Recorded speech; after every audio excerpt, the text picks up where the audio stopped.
Assalamualaikum warahmatullahi wabarakatuh. Alhamdulillah wassalatu wassalamu ala Rasulillah sayyidina Muhammad bin Abdullah wa ala alihi wa sahbihi wa man wala amma ba'du. Kita bertemu lagi dalam pembelajaran pendidikan agama Islam dan budi pekerti. Pembelajaran kali ini untuk kelas 3 sekolah dasar. Nah, sebelum kita masuk ke pembelajaran, kita baca doa dulu sama-sama. Nah, seperti biasa, lihat di layarnya. Bisa kita mulai pembacaan doa sama-sama. A'udzu billahi minasy syaithanir rajim. Bismillahirrahmanirrahim. Asyhadu an la ilaha illallah wa asyhadu anna Muhammadar Rasulullah. Asyhadu an la ilaha illallah wa asyhadu anna Muhammadar Rasulullah. Asyhadu an la ilaha illallah wa asyhadu anna Muhammadar Rasulullah. Raditu billahi rabba wa bil islami dina wa bi Muhammadin nabiyyan wa rasula. A'udzu billahi minasy syaithanir rajim. Bismillahirrahmanirrahim. Alhamdulillahi rabbil alamin. Ar-Rahmanir-Rahim. Maliki yaumiddin. Iyyaka na'budu wa iyyaka nasta'in. Ihdinas siratal mustaqim. Siratal ladzina an'amta 'alaihim ghairil maghdubi 'alaihim waladdallin. At-tahiyyatul mubarakatus salawatut tayyibatu lillah. Assalamu alayka ayyuhan nabiyyu wa rahmatullahi wa barakatuh. Assalamu alayna wa ala ibadillahi as-salihin. Ashhadu an la ilaha illallah wa ashhadu anna Muhammadar Rasulullah. Allahumma salli ala sayyidina Muhammad wa ala ali sayyidina Muhammad kama sallaita ala sayyidina Ibrahim wa ala ali sayyidina Ibrahim wa barik ala sayyidina Muhammad wa ala ali sayyidina Muhammad kama barakta ala sayyidina Ibrahim wa ala ali sayyidina Ibrahim fil alamin innaka Hamidum Majid. Ya muqallibal qulub thabbit qalbi ala dinik. Assalamu alaikum warahmatullah. Assalamu alaikum warahmatullah. Allahu akbar. Allahu akbar. Allahu akbar. Rabbi shrah li sadri wa yassir li amri wahlul 'uqdatam min lisani yafqahu qawli. Allahumma arzuqni fahman nabiyyin wa hifdhal mursalin wa ilhamal malaikatil muqarrabin birahmatika ya arhamar rahimin. Walhamdulillahi rabbil alamin. Ya, kita sudah membaca doa sama-sama. Sekarang kita masuk ke pembelajaran yang pertama mengenai surah An-Nasr. Surah An-Nasr merupakan surah yang ke-110 dalam Al-Quran. urutan surah An-Nasr yaitu berada di urutan 110 dalam Al-Quran. Nah, surah An-Nasr termasuk golongan surah Madaniyah. Kenapa jadi disebut Madaniyah? Karena diturunkan di kota Madinah atau setelah Nabi Muhammad sallallahu alaihi wasallam hijrah ke kota Madinah. Nah, An-Nasr artinya pertolongan. Nah, surah An-Nasr terdiri dari 3 ayat. Nah, surah An-Nasr tidak lebih dari 3 ayat. Jadi surah An-Nasr terdiri dari 3 ayat. Nah, sebelum membaca surah An-Nasr berikut, kamu dengarkan dulu Bapak yang membaca. Dengar betul-betul dengan seksama dan perhatikanlah bagaimana Bapak melafazkan kalimat per kalimat surah An-Nasr. Perhatikan dengan baik. Setelah itu nanti baru dipraktekkan. Kapan mempraktekkannya? Nanti. Prakteknya nanti. Dengerin Bapak baca. Bismillahirrahmanirrahim. Idza jaa nasrullahi wal fath wa ra'aitan nasa yadkhuluna fi dinillahi afwaja fasabbih bihamdi rabbika wastaghfir innahu kana tawwaba. Nah, kemudian surah An-Nasr sudah Bapak bacakan. Nah, nanti perhatikan apa yang Bapak bacakan tadi. Terus masuk kita ke arti dari surah An-Nasr. Bismillahirrahmanirrahim, dengan nama Allah yang Maha Pengasih, Maha Penyayang. Idza jaa nasrullahi wal fath. Apabila telah datang pertolongan Allah dan kemenangan. Itu artinya. Kemudian, dan engkau melihat manusia berbondong-bondong masuk agama Allah. Dan yang ketiga, maka bertasbihlah dengan memuji Tuhanmu dan memohonlah ampun kepadanya. Sungguh Dia Maha penerima taubat. Jadi Allah itu Maha penerima taubat. Siapapun orang yang mau berbuat baik dan ingin bertobat dari kesalahannya, pasti Allah akan terima taubat mereka. Dengan catatan satu, tidak mengulang lagi kesalahan yang telah dilakukan. Kalaunya terus-terusan mengulang kesalahan tersebut, maka orang itu berarti taubatnya bohong-bohongan. Kalau orang yang betul-betul bertaubat dari perbuatan yang dilarang Allah, maka dia tidak akan mengulangi perbuatan yang tidak baik tersebut lagi. Itu ciri orang yang betul-betul taubat kepada Allah. Nah, jadi kalau dia berbuat salah, kemudian dia minta ampun kepada Allah, dan dia berjanji pada dirinya sendiri, berjanji kepada Allah bahwasanya dia tidak akan mengulangi perbuatan salah tadi lagi. Nah, itu pasti akan Allah terima taubatnya. Sebaliknya, apabila dia berbuat maksiat atau berbuat hal-hal yang dilarang oleh Allah, lalu dia bertobat. Setelah dia bertobat, dia kembali lagi berbuat seperti itu, maka taubatnya itu cuma bohong-bohongan saja. Itu yang berbahaya. Itu bisa bikin Allah Ta'ala murka karena kita mempermainkannya. Itu.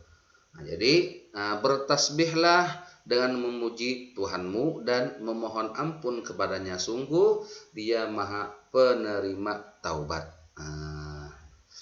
Ayo berlatih nanti pelatihannya ini nanti. Masuk ke yang B. Membaca dan menulis kalimat surah An-Nasr. Baca kata per kata surah An-Nasr berikut dengan fasih dan benar, kemudian salinlah di buku tugasmu. Ini tugasnya nanti kalau ada perintah. Sekarang masih belum nanti sudah ada yang sudah mengerjakan, mungkin ada yang belum mengerjakan. Akan datang Kalau yang sudah mengerjakan sudah ngumpul, alhamdulillah. Ini yang belum mengumpul bisa dikumpul, diserahkan hasil daripada tulisannya. Yang bagian C, menulis huruf hijaiyah sambung dalam surah An-Nasr. Nah, di sini kita lihat hurufnya satu persatu di sini. Satu persatu, bukan sambung seperti bismillah nih. Kalau bismillah ini sudah disambung, ba, sin sama mim disambung jadi bismi. Nah, ada surah An-Nasr yang di bawah ini sengaja dipisah-pisah satu-satu huruf.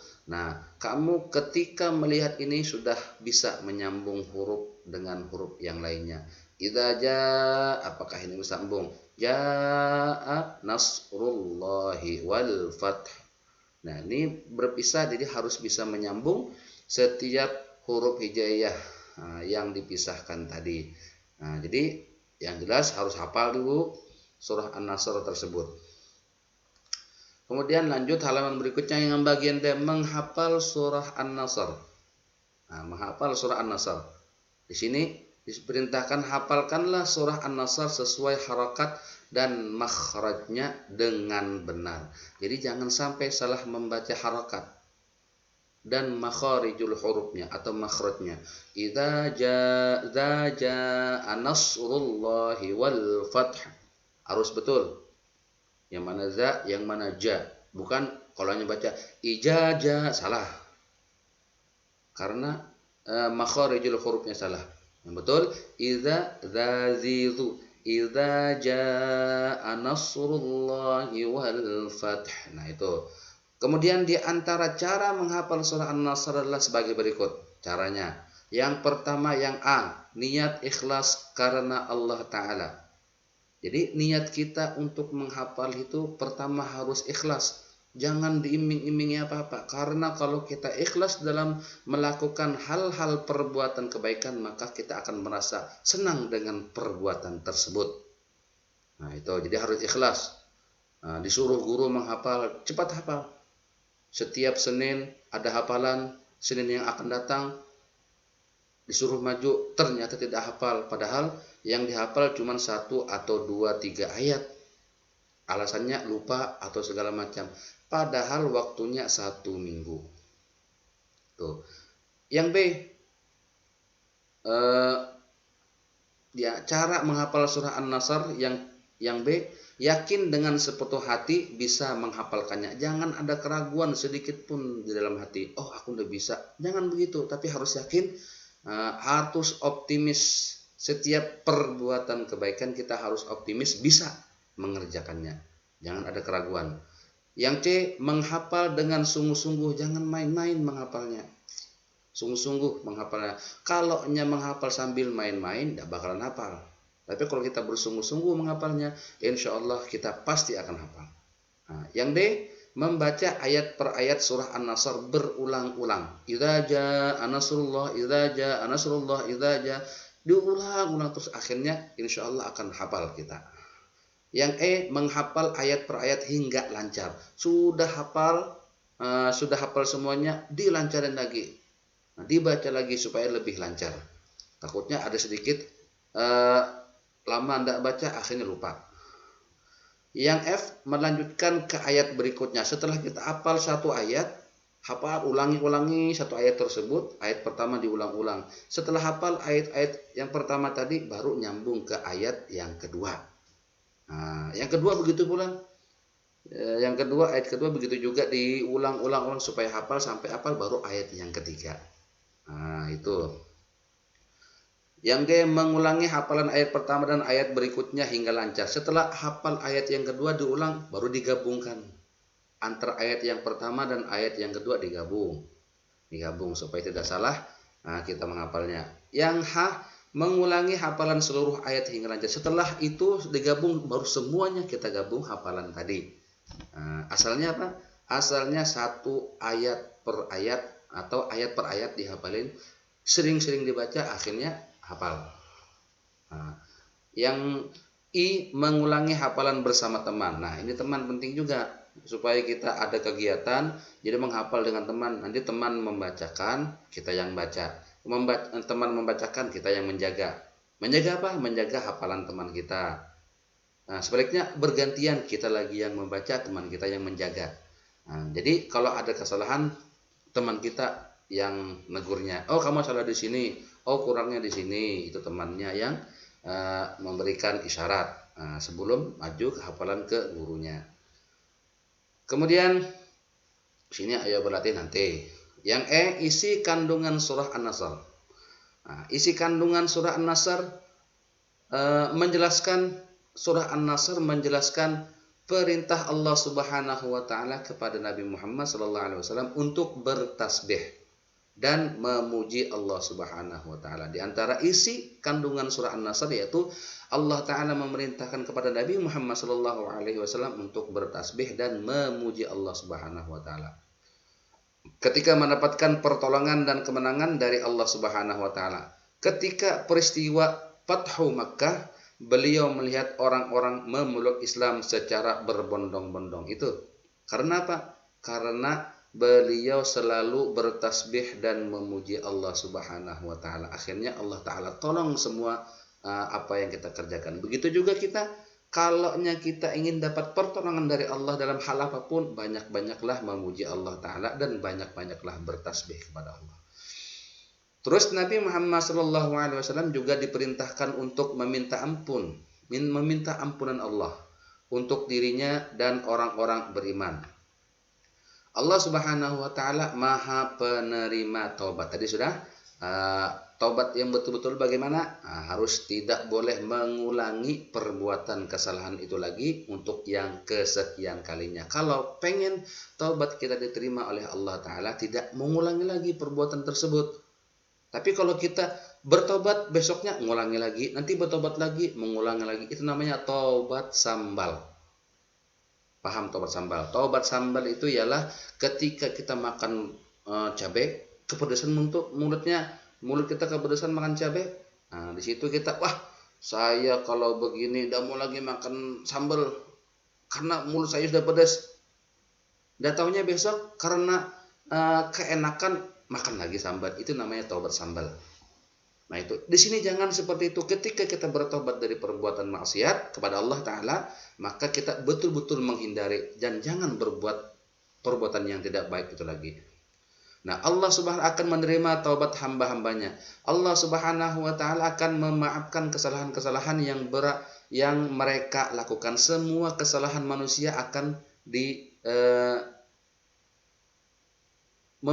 dimaafkan oleh Allah Subhanahu wa taala asal kita betul-betul bertaubat kepada Allah. Nah, dari isi kandungan surah An-Nasr di atas dapat diambil beberapa pelajaran sebagai berikut. Yang pertama, pertolongan Allah Subhanahu wa taala selalu ada untuk orang yang beriman. Pasti kalau orang itu beriman, pasti Allah akan bantu. Pasti Allah akan tolong selagi dia meminta pertolongan kepada Allah.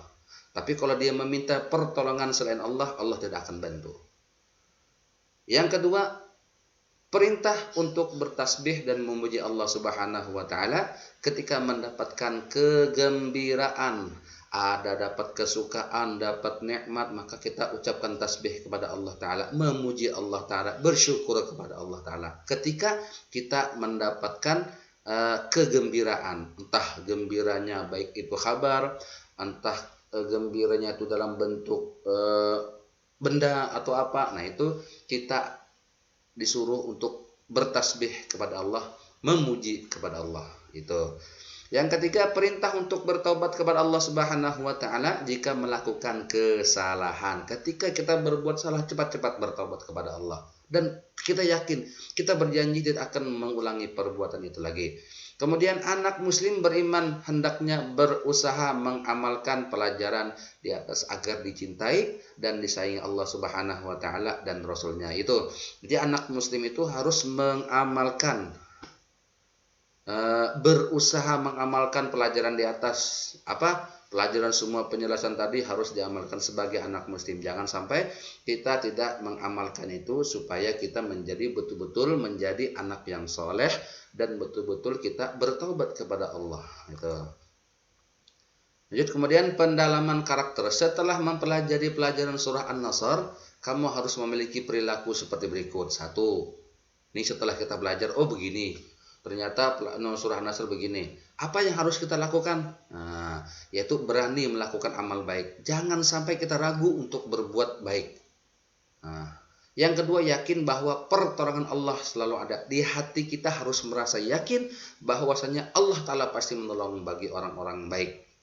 Yang ketiga, bertobat kepada Allah jika melakukan kesalahan. Cepat kita bertobat ketika melakukan kesalahan. Itulah setelah kita mempelajari surah An-Nasr, kita harus melakukan hal seperti itu. Kemudian rangkuman. Surah An-Nasr merupakan surah yang ke-110 dalam Al-Quran. Urutannya dari awal, ayat surah pertama, kedua, ketiga, dan ke-110 itulah surah An-Nasr. Yang kedua, surah An-Nasr termasuk golongan surah Madaniyah. Kenapa? Karena diturunkan di kota Madinah. Kalaunya diturunkan di kota Mekah, surah tersebut digolongkan Makkiyah. Nah, tapi surah An-Nasr digolongkan surah Madaniyah karena diturunkan di kota Madinah. Yang keempat, An-Nasr artinya pertolongan. Yang ketiga, An-Nasr artinya pertolongan. Yang keempat, surah An-Nasr terdiri dari 3 ayat, tidak lebih.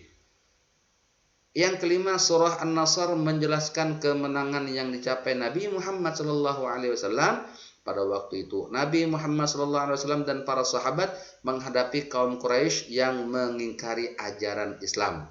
Nah, itu. Jadi Nabi dan para sahabat pada waktu itu menghadapi kaum Quraisy yang mereka semua mengingkari akan ajaran-ajaran yang dibawa oleh Nabi Muhammad SAW. Dan Nabi Muhammad mendapatkan kemenangan karena apa? Karena dibantu oleh Allah Subhanahu wa taala. Terus Kamus Mini ini ada kata-kata yang mungkin perlu penjelasan atau arti. Contohnya fasih. Arti fasih itu apa? Ya lancar, bersih dan baik lapas yang diucapkan. Itu fasih. Hijrah, apa arti hijrah? Yaitu berpindah dari suatu tempat ke tempat lain yang lebih baik dengan alasan tertentu, namanya hijrah. Makhraj, apa arti makhraj? Yaitu tempat keluarnya huruf di mulut kita. Huruf kha, keluar hurufnya, di mana keluar hurufnya itu dinamakan makhraj. Niat, arti niat ialah maksud atau tujuan suatu perbuatan, namanya niat. Quraisy, ada kata Quraisy, yaitu Quraisy itu ialah suku bangsa Arab keturunan Nabi Ibrahim alaihissalam yang menetap di kota Mekah di daerah sekitar dan daerah sekitarnya, itu namanya suku Quraisy yang berasal dari Nabi Ibrahim alaihissalam. Nah, perilaku anak muslim. Al-Quran merupakan kitab suci umat Islam. Nah, setiap anak muslim harus bisa membaca Al-Quran. Selain itu, anak muslim juga harus hafal surah-surah pendek dalam Al-Quran. Nah, surah-surah pendek dalam Al-Quran itu akan dibaca pada saat sholat ketika rakaat pertama dan kedua. Jadi harus hafal. Perilaku anak muslim itu diantaranya harus banyak hafal surah-surah pendek. Yang mana surah pendek ini akan kita baca ketika kita sholat. Nah, pertanyaannya, apakah kamu sudah bisa membaca Al-Quran dan surah pendek di dalamnya itu? Makanya harus belajar. Jangan tidak mau belajar. Dimanapun kita bisa belajar, di rumah atau dimanapun. Nah, pembiasaan yang harus dibiasakan bagi anak muslim, yang pertama, belajar mengaji setiap hari. Dimanapun harus belajar mengaji kalau ada gurunya. Yang kedua, membaca Al-Quran setelah sholat. Biasakan membaca Al-Quran. Yang ketiga, menghafal surah-surah pendek. Jangan ragu untuk menghafal. Yang keempat, mengulang-ulang bacaan Al-Quran. Yang kelima, berwudu sebelum membaca Al-Quran. Jangan sampai kita tidak berwudu. Berwudu itu bukan waktu sholat saja kita berwudu, tapi ketika kita hendak membaca Al-Quran, itu pun kita harus berwudu dulu. Nah, itu. Nah, selesai penjelasannya. Untuk tugas-tugas nanti itu sudah ada kemarin. Nah, itu adalah pelajaran pertama kita tentang surah An-Nasr. Semoga apa yang Bapak sampaikan dapat dipahami dan menjadi manfaat buat kita. Tetap semangat dimanapun berada, jaga kesehatan, jadikanlah semua kejadian yang menimpa kita itu adalah barakah dari Allah. Nah, tetap semangat dimanapun berada. Sebelum kita akhiri, kita baca doa dulu sama-sama. Baca doa dulu sama-sama, oke? Mulai. A'udzu billahi minasy syaithanir rajim. Bismillahirrahmanirrahim. Subhanakallahumma wa bihamdika asyhadu an la ilaha illa anta astaghfiruka wa atubu ilaik. Rabbana taqabbal minna wa qabalna bisirril Fatihah. Alfu alfi salatin alfu alfi salamin alaika ya Rasulullah fi kulli lamhatin wa nafasin adada ma wasi'ahu ilmullah. Subhanakallahumma wa bihamdika asyhadu an la ilaha illa anta astaghfiruka wa atubu ilaik. Rabbana taqabbal minna wa qabalna bisirril Fatihah. Alfu alfi salatin alfu alfi salamin alaika ya Rasulullah fi kulli lamhatin wa nafasin adada ma wasi'ahu ilmullah. Subhanakallahumma wa bihamdika asyhadu an la ilaha illa anta astaghfiruka wa atubu ilaik. Rabbana taqabbal minna wa qabalna bisirril Fatihah. Alfu alfi salatin alfu alfi salamin alaika ya Rasulullah fi kulli lamhatin wa nafasin adada ma wasi'ahu ilmullah. Alhamdulillah rabbil alamin. Nah, itu selesai baca doa penutup. Sebelum Bapak akhiri, sekali lagi Bapak ingatkan, tetap semangat dimanapun kita berada untuk belajar. Jaga kesehatan. Assalamualaikum. Ditunggu lagi. Tunggu video-video pembelajaran selanjutnya. Assalamualaikum warahmatullahi wabarakatuh.